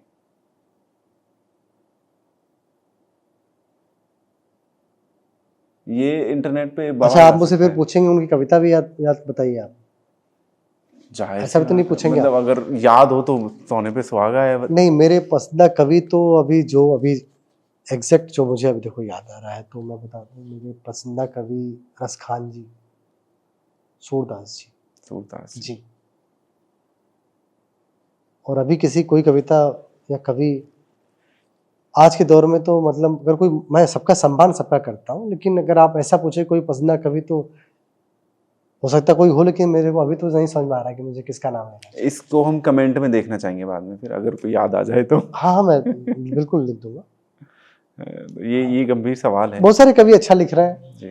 तो एग्जैक्ट कौन है मेरा वो नाम जो है वो मैं नहीं बता पाऊंगा इस समय। आपने विभिन्न देशों में जो कविताओं का अनुभव किया, जो काव्य पाठ करा है, सबसे पसंदीदा स्थान कौन सा लगा? अपना देश। और अपने देश में बात करूं, जहाँ आप साथ बैठे हुए यही जगह बहुत अच्छी है। जहां जागो वहीं सवेरा, जहां हर जगह वहीं लगा लिया डेरा। अच्छी है, हर जगह अच्छी है, हर जगह क्या अच्छी बात है। जी। और विभिन्न जो जैसे कविता को एक सार्वभौमिक भाषा के रूप में क्या क्या माना जाता है कि हर समस्या का समाधान एक कवि की कविताओं में है? एक कवि कविता में हर समस्या का समाधान नहीं होता, कविताओं में होता है। कविताओं में होता है, कवि की कविताओं में समस्या का समाधान मिल जाएगा। कवियों की कविताओं, कवियों की कविताओं कवि में, की कविताओं में, कवियों की कविताओं में, कवियों की कविताओं में समस्या का समाधान मिल जाएगा। और कविताएं अपनी संस्कृति से हमें किस किस हद तक जोड़े रखती हैं? देखिए, तुलसी नहीं होते तो आप राम को जान पाते? नहीं जान पाते। जानते भगवान राम तो भाई, लेकिन फिर भी घर घर तक भगवान राम को किसने पहुंचाया? जी, तुलसीदास ने पहुंचाया। तुलसीदास। और उसे सीरियल बना करके रविंद्र जैन ने और ज्यादा। तो आप कविता नहीं, पूरे कला को आप, ये कला और कविता वो आप देख लीजिए, संस्कृति को बिल्कुल पहुंचाती हैं वो। रसखान, सूर न होते तो कृष्ण के बारे में, तुलसी न होते तो राम, भगवान राम के बारे में आप नहीं जानते, चाणक्य न होते तो आप चंद्रगुप्त के बारे में नहीं जानते। समझ रहे आप? तो कवि और ये तो है बिल्कुल। वो नहीं लिखते तो अपने कल्चर के बारे में समय समय पे कवियों ने गीत बनाए हैं, गाए हैं। उस समय के जो प्रचलित चीजें थी उन पे कवियों ने ही लिखा है, और कवियों ने लिखा है तो फिर धीरे धीरे सुनते सुनते वो चीजें आगे बढ़ी हैं, तो लोगों को पता चला है कि हाँ उस समय ये होता था, आज के युग में सब आज में ये हो रहा है। आज के समय को उस युग के कवि ने गाया, जैसे मैं गा रहा हूं तो आज के समय को गाता हूं जी। मैं आज के समय को सुनाता हूं। मेरे पहले के जो कवि ने अपने समय को, तो जो समय जो देख रहा है उसको सुना रहा है, और उसी सुनाने के हिसाब से चीजें यात्रा कर रही हैं जी। हाँ। 2070 में कोई आएगा तो वो उस समय की बात सुनाएगा, उस समय की बात लिखेगा, उस समय की बात लिखेगा, उस समय की बात लिखेगा, सुनाएगा। तो ये चीजें इतिहास में दर्ज होती हैं। जो मैं आपको सुनाऊंगा आज वो भी इतिहास में दर्ज होगा, जो जैसे पहले जो लोगों ने सुनाया वो इतिहास में दर्ज होगा, हम जो सुनाएंगे वो भी इतिहास में दर्ज होगा। ऐसे होता रहता है, चीजें बढ़ती रहती है, आगे पीछे, आगे आगे निकलती रहती है, पीछे की बातें अलग। तो मेरे पास ना बहुत कुछ सवाल आए थे आपके लिए जी, और ये सही समय है उन सवालों को ले लेने का। और किसी ने मुझसे पूछा कि आप अपने आप को अगले 5 साल में कहाँ देखते हैं कवि के रूप में? वो मैं बताना नहीं चाहता, क्योंकि वो बता दूंगा तो उसके खिलाफ फिर बहुत सारे लोग सुनेंगे, तो फिर वो प्रक्रिया चालू कर देंगे। ये इंटरव्यू मुझसे पूछा गया था एक बारी सवाल ना, ये जहाँ पूछा जाता है कि तुम अगले आपको 5 साल बाद कहाँ देखते हो? मगर जी मैं डायरेक्टर बन जाऊँ या फिर मैनेजर बन जाऊँ, कुछ ऐसा। तो फिर लग गए होंगे लोग। कहाँ से मतलब लगे, फिर बन ही नहीं पाए सब। जारी है, आपकी बात सही है, लेकिन ये आज पता चला कि इसका जवाब देना ही नहीं है। खैर, दूसरा सवाल मैं आपको बता दूं जी, सोचता ही नहीं ज्यादा।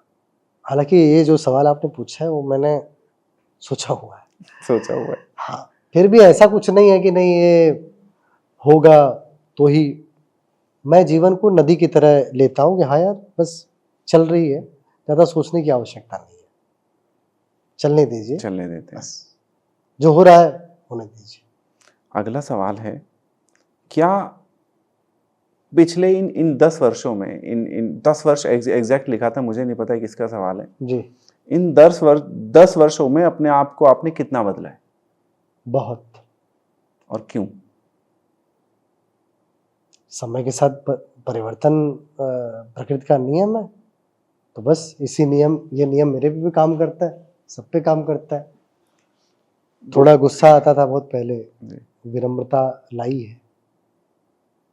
और पहले तुरंत रिएक्ट करता था, वो अब थोड़ा पॉज लेके करता हूँ कि नहीं, 10 सेकंड रुकता हूँ, फिर ये सब परिवर्तन लाया मैं। अब ज्यादा उलझता नहीं किसी से। ठीक है, अगर कोई कुछ सोच के बोल के खुश है तो मैं उसे कहता हूँ खुश। और अगला सवाल ये विचलित कर देगा, मैं तो हो गया, शादी कब कर रहे हैं आप? जी ये सवाल जो आपने मुझसे किया है जी, ये मुझे किसी और से भी करना पड़ेगा। जी तो करना पड़ेगा, मतलब हाँ। उम्मीद है जल्दी ही। जी सवाल मतलब ऐसे है कि मंच पर आप जाते हैं जी, आपके हाथ में काला धागा होता है जी, और आप सफेद पट्टियां बांधते हैं उंगलियों पर जी। वो क्यों? वो हमारे आराध्य देवता की कुछ होती है, उसको मैं नहीं बताना चाहता। मतलब वो केवल एक ये है कि आप मान देंगे इस चीज को, उससे आपको मिलता है, लेकिन उसमें ऐसा कुछ नहीं जैसे कोई इंसान आज के टाइम ऐसे बैठा हो और हाथों की भूमिका बताती है कि आपके मन में क्या चल रहा है, कुछ ऐसा नहीं, ऐसा कुछ नहीं है। वो व्यक्तिगत वो मेरी सोच और कुछ मेरा अपना एक विश्वास है, कुछ अलग सा, हाँ, जिससे मैं अपने तक ही रखना चाहूँगा। ये जो एक सवाल है कि कभी ऐसा फीडबैक मिला है किसी से कि जिसने आपको बहुत परेशान किया हो? फीडबैक? जी, आपकी कविता को लेके किसी ने कमेंट फीडबैक मिलता है ना, आपको क्या लगता है दुनिया आपको खुशी देगी? नहीं, दुनिया हमेशा आपको वही फीडबैक देगी जो आपको परेशान करे। फीडबैक आपको दुनिया से नहीं लेने की जरूरत है, आप अंदर से लीजिए, अपने अंदर से। कोई तो एक ऐसा होगा जिसने आपको परेशान किया होगा तो मैं उसे सोच के अब परेशान नहीं होना चाहता, याद करके। ये सबसे अच्छी बात है। ये बहुत बच्चों जैसा सवाल है, पूछे ना, पूछे। आपका कितना मानना है कि जो कोई भी लिखता है, जो कवि लिख रहा है, वो अपने आप को किस सॉरी काट देना भाई अपने आप को किस हद तक बदल लेता है जब वो लिखना शुरू करता है? फिर से पूछिए। एक इंसान जिसने अभी भी लिखना शुरू किया है, हाँ, क्या सोच उसके दिमाग में आई होगी उस चीज को लिखने, मतलब मैं प्रेम के ऊपर लिख रहा हूँ, मैं अपनी बताऊं, मैं फिर से शुरू करता हूँ सवाल जी।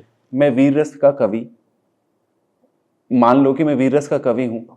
मान नहीं, आप सच में अच्छा। हो तो बताओ। हाँ, सच में आप वीर रस मुझे किसी ने नाम दिया था जीवंत कवि है। जीवंत कवि? हाँ, तो जीवंत कवि का मतलब मुझे आज तक समझ में नहीं आया कि मैं जीवंत क्यों हूँ। हो सकता है उसकी कोई आपने कुछ ऐसी बात सुनाई होगी जो उस समय वही भावना उसके मन में चल रही होगी और आपने वही सुना दिया होगा, तो उसे जीवंत लग गई होगी बात कि हाँ यार जो मैं अभी सोच रहा हूँ ये सुना रहा है, तो ये भी हो सकता है।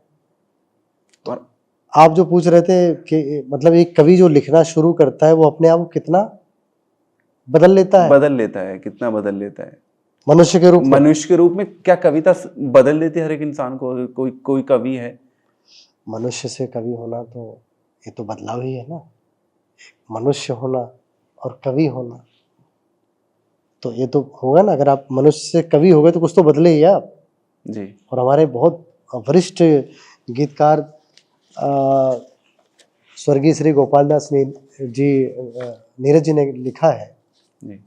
कि आत्मा के सौंदर्य का श्रव्य रूप है काव्य, आत्मा के सौंदर्य का श्रव्य रूप है काव्य, मानव होना भाग्य है, कवि होना सौभाग्य। तो बदल लेता है, बिल्कुल निश्चित रूप से ये बदलाव ही है। अगर आप कुछ क्रिएटिव अगर आप कर रहे हैं, सोच रहे हैं, आप सिर्फ कविता ही नहीं, अगर आप चित्रकार ही कुछ चित्र बना रहे हैं, आप समझ रहे हैं, आप कुछ पेंटिंग भी कर रहे हैं, तो भी आप बदलाव तो बिल्कुल है जी। हाँ बिल्कुल। और आप बेहतर बन रहे हैं, आप अपने आप को उस जी तरफ लेके बिल्कुल जा रहे बिल्कुल हैं, बिल्कुल बिल्कुल बिल्कुल अग्रसर हैं। हाँ हाँ। आपने कभी किसी बहुत अच्छे कलाकार, बहुत अच्छे चित्रकार को आपने किसी कोई बड़ा क्राइम करते हुए नहीं देखा होगा। जो क्रिमिनल होता है वो कलाकार नहीं होता। आप समझ रहे हैं ना कि ये बदलाव कितना बड़ा और कितना सकारात्मक बदलाव होता है ये। एक सवाल है कि इसी बात पे निकला है कि क्या बॉलीवुड में जिस प्रकार से आजकल एक्टिंग हो रही है, या उस पर आज के युवाओं के ऊपर, आज की मूवीज पे को लेके आज के युवाओं पर कितना प्रभाव पड़ता है?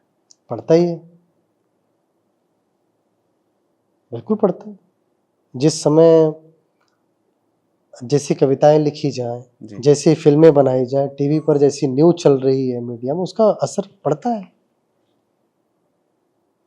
बिल्कुल। कैसे पड़ता है? कि जैसे अभी कुछ घटना आपके दिमाग में हो कोई एक ऐसी? कुछ घटना नहीं, आप कभी देखिए, आप राजेश खन्ना जी के, हम लोग पढ़ते हैं कि राजेश खन्ना जी के टाइम में उनके तरह का लोग कुर्ता पजामा पहनना शुरू कर दिया। अमिताभ बच्चन के बाद फिर लोगों ने उनके बेल तरीके बॉटम से पहननी शुरू। पहनना शुरू कर दिया। फिर हाल में, अब ये तो बहुत पीछे चले गए हम, हाल में एक फिल्म आई थी आशिकी 2, सिद्धार्थ, क्या नाम था उसका, सिद्धार्थ मल्होत्रा और श्रद्धा कपूर की फिल्म आई थी जी। आशिकी 2। उसमें सिद्धार्थ ने बहुत ही पीने वाले आशिक का रोल किया था। उस समय बहुत सारे लड़के पीना शुरू कर दिया, बहुत सारे उसमें थे, लेकिन फिल्म का असर जो है पड़ता है, ग्राउंड लेवल पर बिल्कुल पड़ता है, बिल्कुल है। पड़ता है। कौन क्या देख रहा है, देखो क्या असर पड़ता है, ये इस बात पे आधारित है कि आप देख क्या रहे हो, बस तो असर पड़ता है। सर, एक लेखक का सवाल आ रहा है, जी। क्या आप संगीतकारों को सहयोग करते हैं, या हम्म। ऐसी करने की कोई योजना है? सहयोग मेरा स्वभाव है, कोई भी कहीं भी अगर मैं कर सकता हूँ तो करूँगा, कोई आएगा तो संगीतकार तो करूँगा, बाकी जो मेरे पास आना नहीं चाहता मैं उसको बुलाना मैं भी उसको बुलाना नहीं नहीं चाहता। बहुत उम्दा शेर था। जी, जो सहयोग की जो बात है, जो आएगा करूँगा। और आपके विचार में संगीत और कविता का क्या मिलन पर, जो मिलन होता है कविता का और और संगीत का, संगीत का, हाँ तो बस होता ही है, और क्या। एक विचारधारा है ना कि संगीत वैसा होना चाहिए जैसी कविता है, या वैसी होनी चाहिए जैसा संगीत चाहिए? दोनों एक दूसरे के जैसे होना चाहिए, मीटर में होना चाहिए कुल मिला के बात। दोनों कभी कविता की तरह संगीत हो जाए, कभी संगीत की तरह कविता हो जाए, सामंजस्य बना के चलते हैं, हमेशा चलते आए हैं। तुलसीदास ने दोहा जब लिखा तो संगीत थोड़ी था उस समय, नहीं था, दोहा लिखा, संगीत बन गया अपने हिसाब से। फिर उन दोहों को कई संगीत में गाए गए, कई तरीके की लय बनाई गई, अपने अपने हिसाब से लोगों ने गाया उसको। कितने प्रतिशत आपको लगता है भैया कि जो कविताएं, जो गाने हैं, कुछ ऐसे कवि हैं जिनके गाने लिखे हुए बोल मूवीज में आए हैं, और उसके बाद में आगे बात बढ़ी है, हर चीज निकली है, आपको कभी ऐसा महसूस नहीं हो कि आपकी कोई कविता या हर बार कोई आपसे अप्रोच करे और आपके गाने बनाए जाएं? मेरे गाने बनाए जाए, मेरे गाने लिए जाए फिल्मों में, हाँ जी, हाँ जी। एक बार मेरी आज से ऐसा नहीं मैंने लिखा नहीं है, लिखा है। बहुत सारे बहुत सारे फिल्मकार ऐसे होते हैं, सब यश चोपड़ा, करण जौहर, अक्षय कुमार, सलमान खान नहीं होते, बहुत सारे लोग ऐसे होते हैं जिनकी फिल्म बन जाती है, अटकी हुई होती है, वो पर्दे पे नहीं आई होती है। तो मैं अभी नहीं बताना चाहता कि मैंने कहाँ क्या लिखा है, कहाँ क्या नहीं लिखा। वो चीजें आएंगी तो खुद पता चलेगा लोगों को। मैं अभी से नहीं बताना चाहता। नहीं बताना चाहते आप अपना, मेरा जी मेरा खुद का है, मैं जी आप सेटिस्फाइड हैं उस चीज से? जी बिल्कुल। रैपिड फायर राउंड की तरफ बढ़े। बड़े तो आपसे मैं कुछ सवाल करूंगा और उसका बस आपको बताना है क्यों, हाँ ये और क्यों। जी ठीक है, ठीक है पूछिए। जी। सबसे पहले, गांव या शहर? गाँव। क्यों? सुकून है गाँव, शांति। कुमार विश्वास या शैलेश लोढ़ा? कुमार विश्वास। क्यों? जरूरत नहीं है मुझे जानने की। नेहा कक्कर और लता मंगेशकर? लता जी का तो तुलना ही नहीं। जाहिर सी सवाल बात है, ही मतलब ये सवाल ही पूछना सवाल ही तौहीन हो गया ये। 50 सवाल पूछो, जो समझ में आए पूछो, उसमें एडिट कर लीजिएगा बाद में। चल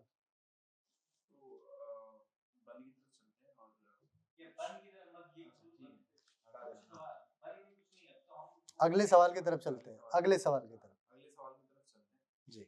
आपका सबसे फेवरेट क्रिकेटर कौन सा? बहुत सारे हैं बट डिविलियर्स। जी। ठीक है।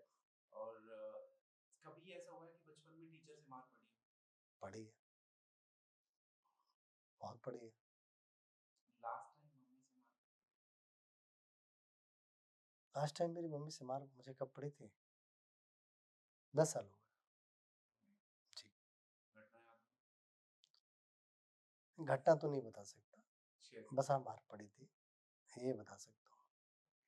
घर में जितने सदस्य हैं, मेरी माँ में एक क्वालिटी ये थी, वो तब भी मारने के लिए वो बेलन और उसका इस्तेमाल करती थी जब मैं छोटा था, और जब बहुत बड़ा हो गया तब भी उन्होंने उसी से मारा था। 10 वर्ष हो गए। और मेरी माँ जो है दुनिया की सबसे प्यारी माँ है। उन्होंने ही मुझे जो आप संवेदनशीलता की बात करते हो, मैंने वही सीखा, अपनी माँ से ही सीखा। अपने से अधिक दूसरों का ख्याल रखना, ये मेरी माँ ने ही सिखाया मुझे, क्योंकि मैंने उन्हें दूसरों का ख्याल रखते हुए देखा है। तो बहुत प्यार भी किया उन्होंने, और कम ही बार मारा है, लेकिन जब भी मारा है तो अच्छे से उन्होंने पूरा विधिवत, हाँ विधिवत मारा। हाँ विधिवत तरीके से मारा। हाँ, कूटा नहीं कह सकते, पिताजी कूटने वाला काम तो पिताजी ने किया, माँ ने मारा है। हाँ, कूटा मतलब ये वो कूट दिया फिर पूछा भी नहीं तेरे को चोट लगी कि नहीं लगी।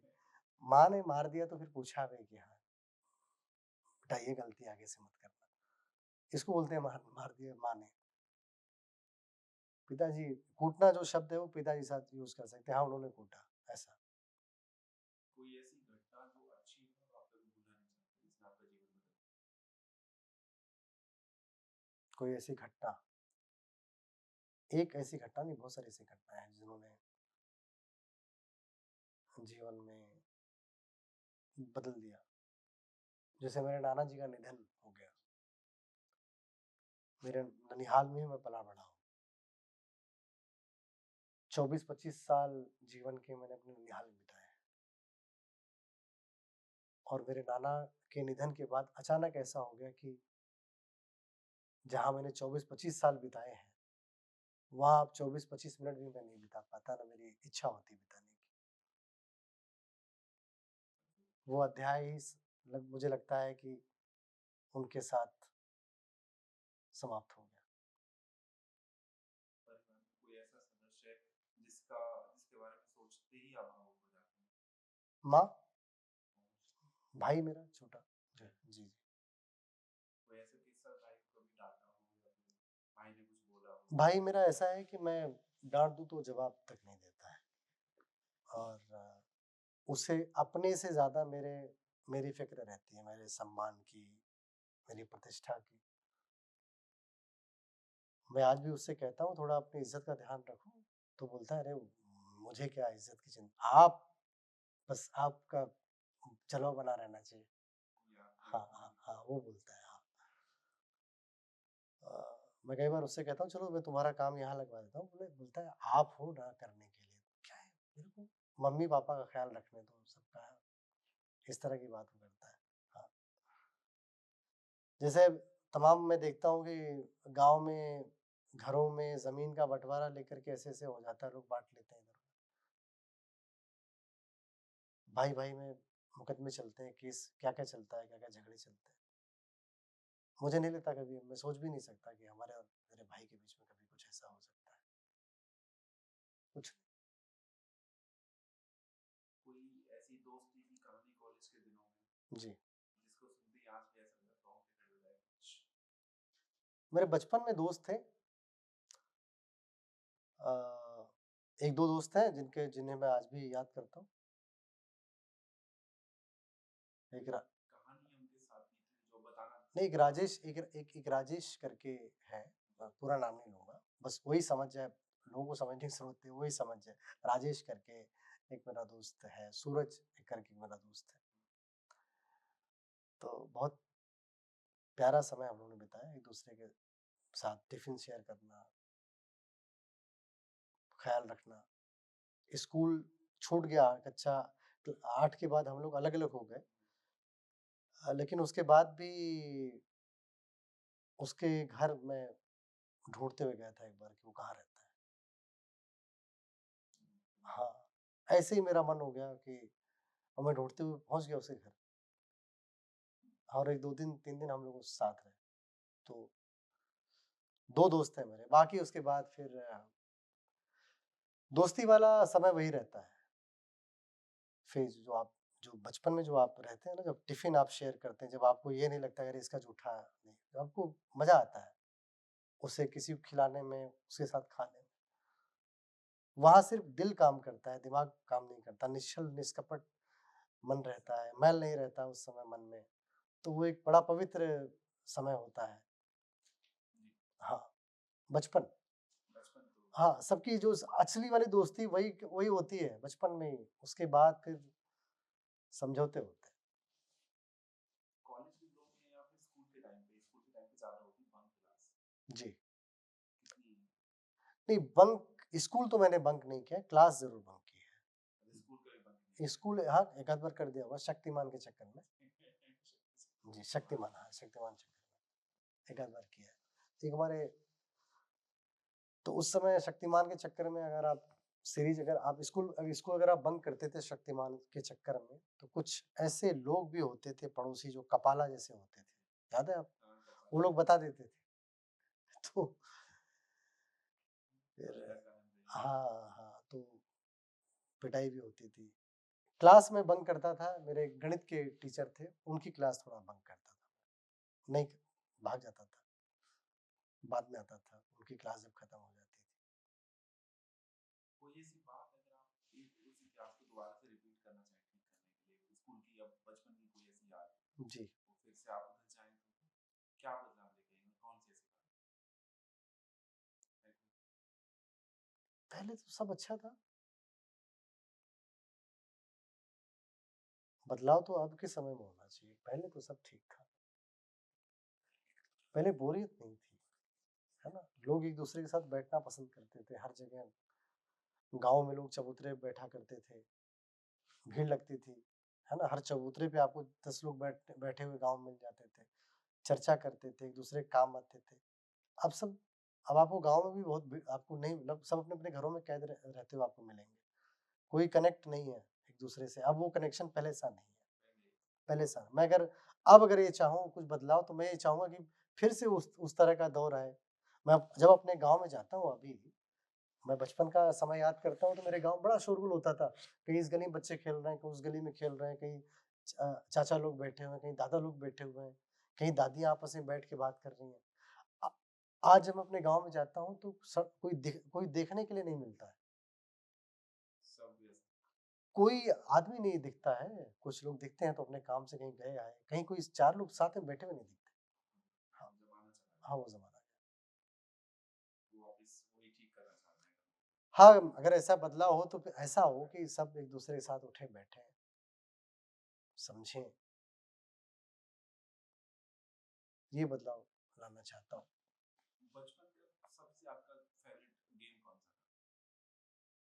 क्रिकेट। एक बचपन में बहुत सारे क्रिकेट नहीं, क्रिकेट क्रिकेट बस क्रिकेट। कंचे भी खेले हैं, कंचे भी खेले हैं। फेवरेट गेम क्रिकेट था। और अगर आज के टाइम में कोई आपके उस टाइम के टीचर हम्म, मिले तो उनसे क्या कहेंगे? वही जो गणित का क्लास, गणित के जो बंक करता था पढ़ाते थे, उनसे मैं मिलूंगा तो यही कहना चाहूंगा कि अपने स्वास्थ्य का ध्यान रखें, और अगर मैं उनके लिए कुछ कर सकता हूँ तो मुझे अपनी सेवा का अवसर दें। मैं उनका नंबर भी ढूंढ रहा हूँ, मिल नहीं पा रहा है। हाँ, नरेंद्र सिंह जी थे, उनका नाम नरेंद्र सिंह जी, श्री नरेंद्र सिंह जी, वो गणित पढ़ाते थे। हाँ, धोती और कुर्ता पहनते थे जी। हाँ, गणित उन्होंने पढ़ाई है हम लोगों को, जो भी गणित आती है उन्हीं की पढ़ाई हुई होती है। आपका फेवरेट सब्जेक्ट कौन सा? फेवरेट सब्जेक्ट इतिहास, हिस्ट्री। सोच रहा था। हाँ, हिस्ट्री हाँ, क्योंकि उसी में जानने, कुछ नया जानने का, सीखने का अवसर मिलता था। बाकी मेहनत तो इसमें भी आई है, tan theta cos theta sin theta. ये बड़ा गंभीर सवाल है ये, इसमें ना sin थीटा cos थीटा आज काम आ रही है? नहीं, कहीं नहीं काम आ रही है, लेकिन टाइम बहुत खाया है इसने। हाँ हाँ, tan theta sin theta cos theta, इसके चक्कर में टीचरों ने बहुत पीटा, बहुत घसीटा। हाँ हाँ हाँ, हाँ हाँ, बन गई, और क्या ऐसी बनती है। हाँ, काम तो नहीं आई। tan theta cos theta cosec theta sec theta, क्या क्या थीटा था, कुछ काम तो नहीं आया किसी के। काम आया तो नैतिक शिक्षाएं काम आई, जो पढ़ाई गई हम लोगों को। काम आया तो वो जीवनी हमें काम आई, जो महापुरुषों की पढ़ाई गई हम लोगों को, उन्होंने कैसे, किस मुश्किल समय में कैसे धैर्य से क्या क्या काम लेकर के इतिहास रचा, वो चीजें काम आई।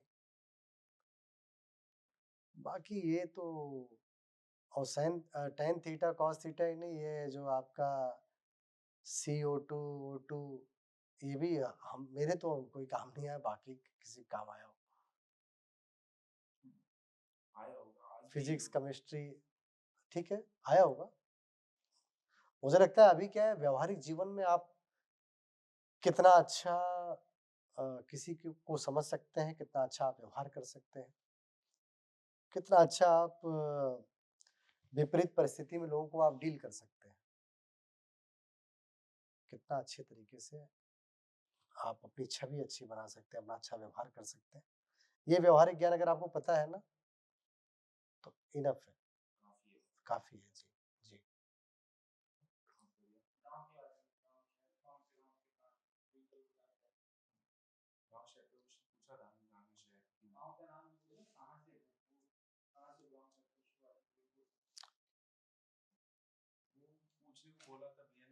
हाँ, गांव का नाम कोई लेने की जरूरत नहीं। मऊ, हाँ, जिले का नाम ले लें।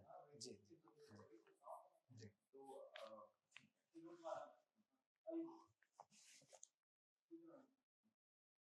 तो किस गांव से, मतलब आपका जो शहर है किस जिले में पड़ता है?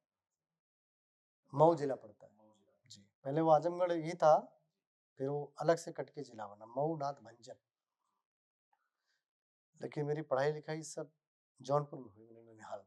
ननिहाल जी, हाँ, ननिहाल में काफी, मैंने बताया तो आपको, काफी नाना जी के निधन के बाद से फिर वो छूट गया शहर मुझसे। हाँ, शहर छूट गया। हाँ, जौनपुर ही लगभग। हाँ, एक तरीके से अब कर्म भूमि बदल गई, नए रिश्ते बन गए, नई जिम्मेदारियां मिल गई, तो कनेक्शन टूट गया। लेकिन हाँ, यादों में तो वो है ही, क्योंकि जीवन का एक बहुत बड़ा समय वहां बिताया। बहुत ही भावुक बातें होंगी दोस्त हैं जी, और बहुत ही अच्छा लगा आपसे बात करके। जी, बस अंत में इतना ही आपसे अगर मैं कहना चाहूंगा और आपसे जानना चाहूंगा कि एक कुछ पंक्तियां आपके अगर हो जाए और दिन बन जाएगा और सब खुश हो जाएंगे कि इंतजार खत्म हो कौन सी पंक्ति सुनना चाहते हैं आप? मैं वही सुनना चाहता हूँ। कौन सी?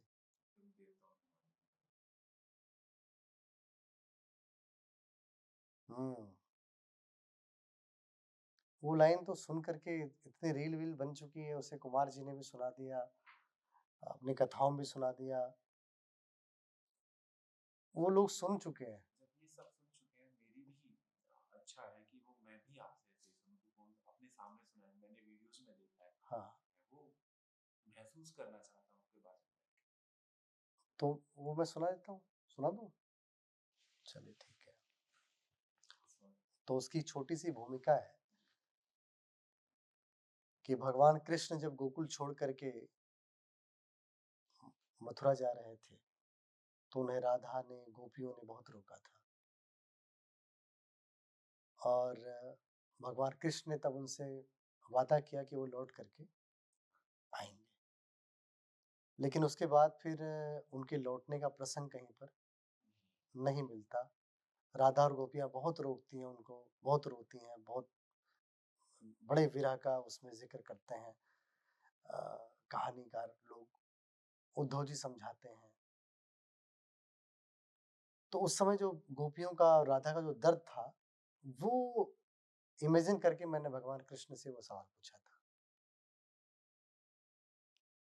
कि कृष्ण मिलते तो उनसे मैं ये पूछता, क्यों वो राधा से मिलने को आए नहीं। कृष्ण मिलते तो उनसे मैं ये पूछता। प्रेम का कवि होने के नाते गोपियों के दर्द को मैंने महसूस किया, और तब मैंने भगवान से शिकायत की है कि कृष्ण मिलते तो उनसे मैं ये पूछता, क्यों वो राधा से मिलने को आए नहीं। आदमी कैसे वादा निभाएगा जब देवताओं ने वादे निभाए नहीं। आदमी कैसे वादा निभाएगा जब देवताओं ने वादे निभाए नहीं। रुक्मिणी ने भले कृष्ण को पा लिया, राधिका जैसा सम्मान पाया नहीं। दूर जिस दिन से हम आपसे हो गए, कोई त्योहार हमने मनाया नहीं। मानते हैं कि हम पास आए नहीं, आपने भी तो हमको बुलाया नहीं। Thank you so much. और तो ये थे दोस्त, थे हमारे आज की गुफ्तगू चंदन भैया के साथ, और इन्होंने हमें जो प्यार, कविताएं और समाज के मुद्दों पर जो अपने विचार बताए। हमें उम्मीद है कि आज का ये पॉडकास्ट आप सबको बेहद पसंद आया होगा, और चंदन भैया से हम मुलाकात करते रहेंगे, इनको बुलाते रहेंगे, ऐसे आमंत्रित करते रहेंगे। तो स्टे ट्यून्ड। Thank you.